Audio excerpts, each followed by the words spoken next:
हरि ओम तत्सत।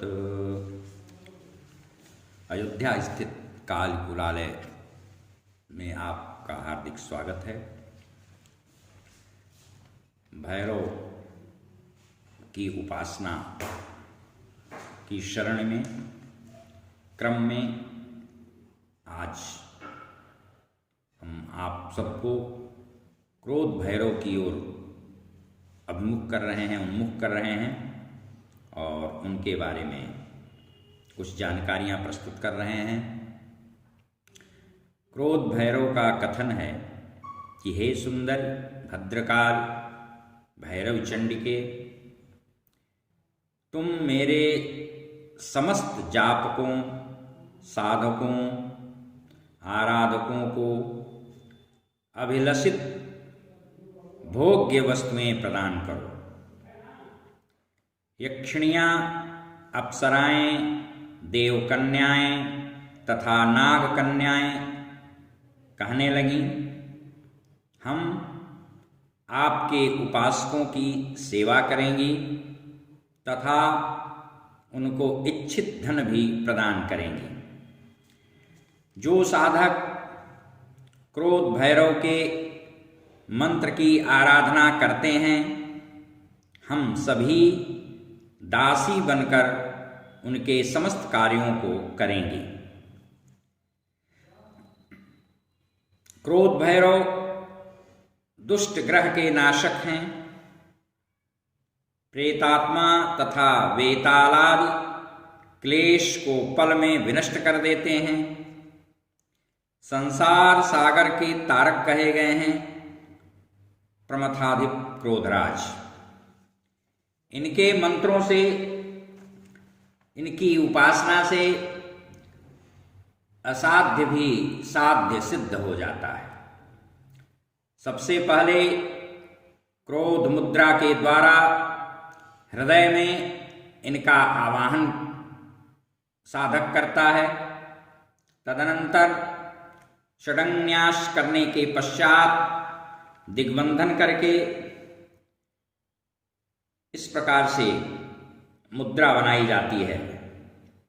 दोनों हाथों की मुट्ठी परस्पर मिलाकर दोनों तर्जनी उंगलियों को सिकोड़ लें। यही सुप्रसिद्ध क्रोध मुद्रा है। दिग्बंधन का भी अलग मंत्र है। उनको प्रसन्न करने के लिए शीघ्र सिद्धि हेतु दोनों हाथों की उंगलियों को आपस में लपेट करके दोनों तर्जनी उंगलियों को फैलाएं तथा कुंडल की आकृति बनाएं। यह मुद्रा सभी पापों का नाश करती है। क्रोध भैरव के मंत्र जप तथा मंडल के दर्शन एवं स्मरण से त्रिलोक का राज्य भी प्राप्त हो सकता है। चेटक गणादि सभी प्राणी, यक्ष, गंधर्व एवं किन्नर उस साधक के दास हो जाते हैं। क्रोध मंत्र के उच्चारण मात्र से पिशाचादि गण भाग जाते हैं। आत्मरक्षा हेतु इस मंत्र का 1,00,000 जप करना चाहिए। क्रोध मंत्र के जप से शरीर भी साधक का शरीर भी वज्रवत हो जाता है। सिद्धि के इच्छुक व्यक्ति को पूर्णिमा की रात्रि में पूजा करके क्रोध मुद्रा बंधन द्वारा समस्त रात्रि पर्यंत जप करना चाहिए। पूरी रात जप करने के पश्चात प्रभात समय में निश्चित रूप से क्रोधराज की कृपा प्राप्त होती है। क्रोधराज की कृपा प्राप्त होने पर साधक अजर अमर होकर तत्तुल्य अर्थात उनके सदृश हो जाता है और उसे वांछित सभी मनोभिलषित सिद्धियां प्राप्त हो जाती हैं। क्रोधराज के ध्यान मात्र से दुष्ट दंडित होने लगते हैं और साधक के सिद्धि का मार्ग सुलभ होने लगता है। 4 कोण, 4 द्वार, 4 तोरणों से शोभित 16 अंशों से युक्त वप्र एवं प्राकार से सुशोभित परिषद मंडल के मध्य में क्रोधराज सिंहासनारूढ़ रहते हैं, विराजित रहते हैं, और उनकी क्रोधराज की ज्वालामयी भयंकर मूर्ति तेजो रास से उद्दीप्त होती रहती है। वे प्रचंड प्रलयंकर अग्नि के समान तेजयुक्त काले अंजन के सदृश उनका विशालकाय, बृहत्काय, भीमकाय महाभयकारक प्रतीत होता है। वे नरकपाल के आभूषणों को अपने गले में वक्षस्थलोपरि तक धारण किए हुए अट्टहास कर रहे हैं, चतुर्भुजाधारी हैं। दाहिनी दिशा के ऊपरी हाथ में वज्र एवं बाईं दिशा के ऊपरी हाथ में तर्जनी मुद्रा तथा दक्षिण एवं बाईं की ओर के नीचे के दोनों हाथों में क्रोध मुद्रा धारण किए हुए हैं। इन क्रोधराज के दक्षिणी ओर वृषभासन पर महादेव स्थित हैं, विराजमान हैं। वे अपने चारों हाथों में शूल, चामर, धनुष तथा शक्ति धारण किए हुए हैं। इनके ये त्रिनेत्र हैं। किरीट पर चंद्रकला शोभायमान है और शरीर गोदुग्ध के सदृश पीले रंग का है।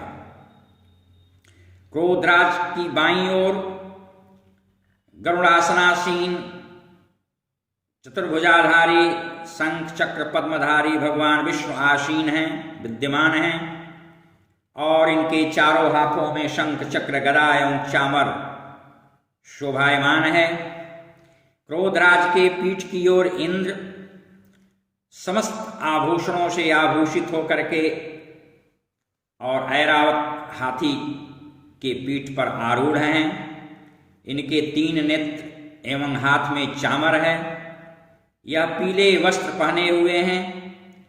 क्रोधराज के सम्मुख देवताओं के सेनापति षडानन स्कंद यानी कार्तिकेय मोर पर आसीन हैं। उनका शरीर हिमकुंद पुष्प व चंद्र के समान श्वेत वर्ण तथा विशिष्ट कांति युक्त और हाथ में चामर धारण किए हुए होने के कारण हाथ के अग्रभाग कुछ व्यस्त हैं।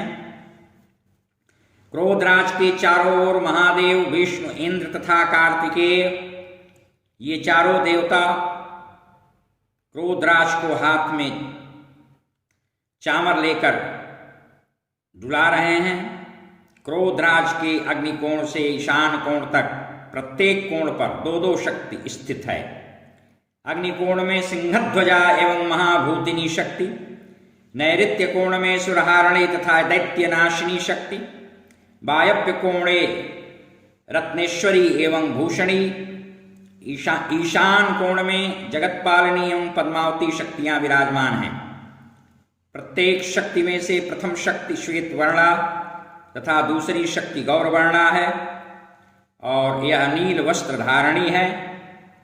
समस्त शरीर शक्तियों का शरीर नील वर्ण के परिधान से परिलक्षित है, आच्छादित है एवं मालाद के द्वारा विभूषित है।